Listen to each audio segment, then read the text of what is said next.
Welcome back, my friends. I'm so glad to see you. We're going to be checking out George Carlin, the master, the wordsmith. Let's go! Thank you. Now, I appreciate it. Something else I'm getting tired of is all this stupid bullshit we have to listen to all the time about children. It's all you hear in this country. Children. Help the children. What about the children? Save the children. You know what I say? Fuck the children. They're getting entirely too much attention. And I know what you're thinking. You say, Jesus, he's not going to attack children, is he? Yes, he is. No holds barred. He's going to attack children. And remember, this is Mr. Conductor talking. I know what I'm talking about. I know what I'm talking about. And I also know all you single dads and soccer moms who think you're such fucking heroes aren't going to like this, but somebody's got to tell you for your own good, your children are overrated and overvalued. You've turned them into little cult objects. You have a child fetish, and it's not healthy. And don't give me that weak shit. Well, I love my children. Fuck you. Everybody loves their children. Doesn't make you special. John Wayne Gacy loved his children. Kept them all right out in the yard near the garage.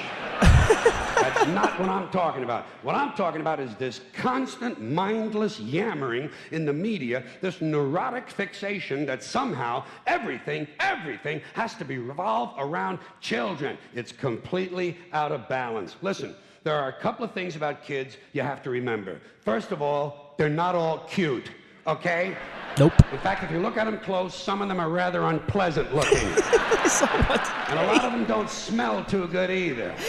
The little ones in particular seem to have a kind of urine and sour milk combination or something. Oh my God. Stay with me on this. The sooner you face it, the better off you're going to be. Second premise, not all children are smart and clever. Got that? Kids are like any other group of people. A few winners, a whole lot of losers. Yeah. There are a lot of loser kids out there who simply aren't going anywhere. And you can't save them all. You can't save them all. You got to let them go. You got to cut them loose. You got to stop overprotecting them because you're making them too soft. Today's kids are way too soft. For one thing, there's too much emphasis on safety. Child-proof medicine bottles and fireproof pajamas, child restraints and car seats and helmets, bicycles, skateboard, baseball helmets. Kids have to wear helmets now for everything but jerking off. Grown-ups have taken all the fun out of being a kid just to save a few thousand lives. It's pathetic. It's pathetic. It's true. My kid stays in the house most of the time. All right. When I was a kid, we roamed everywhere. You know what it is? These baby boomers, these soft, fruity baby boomers, are raising an entire generation of soft, fruity kids who aren't even allowed to have hazardous toys, for Christ's sakes. Hazardous toys. Shit, whatever happened to natural selection? Survival of the fittest. The kid who swallows too many marbles doesn't grow up to have kids of his own. Simple as that. Simple. Nature knows best.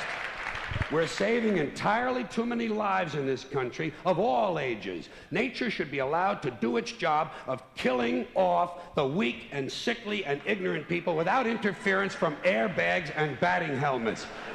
Just think of it as passive eugenics, okay?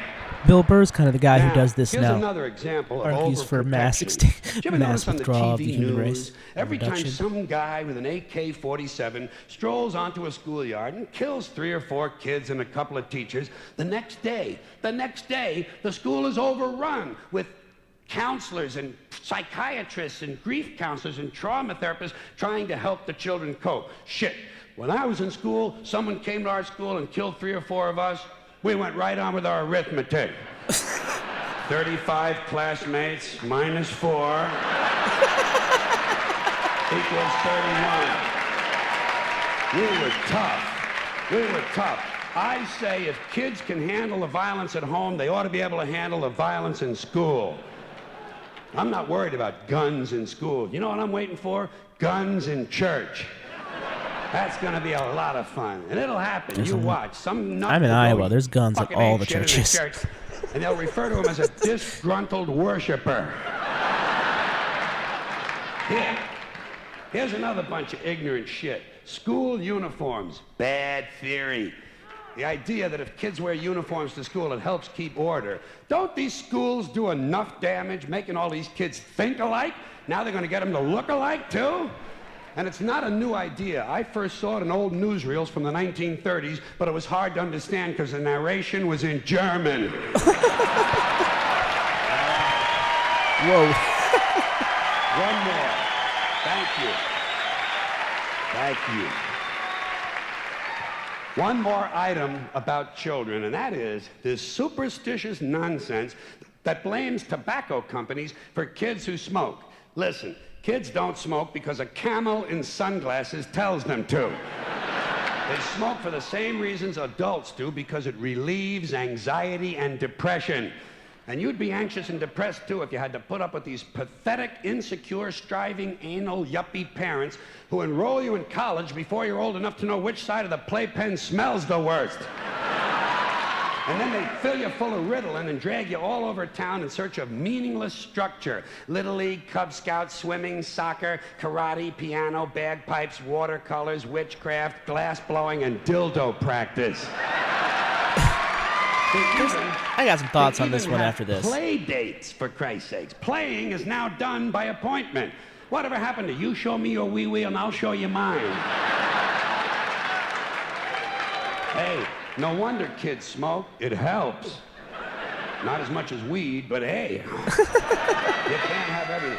You know it's true. Parents are burning these kids out on structure. I think every day all children should have 3 hours of daydreaming. Just daydreaming. You could use a little of it yourself, by the way. That's true. Just sit at the window, stare at the clouds. It's good for you. If you want to know how you can help your children, leave them the fuck alone. I give my kid a lot of time to just be imaginative, and it's very important. It's true. We watched George Carlin's The Death of the American Dream. I feel like this bit is at odds with the other. For one, the American dream is for your children to do better than you, right? To build your life and progress to make your life better so that your children can then have an easier life. And what we have in America is generational, making things easier. You know, internet, everything's easier. I mean, I can order food, right, on my phone. So everything's easier now, and that's because we've all the generations have worked hard to get us to this point. And so I feel like those two bits are at odds. Let me know what you think down there. Although it is funny, I think it goes a bit far with it. Because children really are awesome. They really are really great. And I love being a dad. And I'm not all butthurt about it. Like, I just disagree. But it was still funny. Let's go.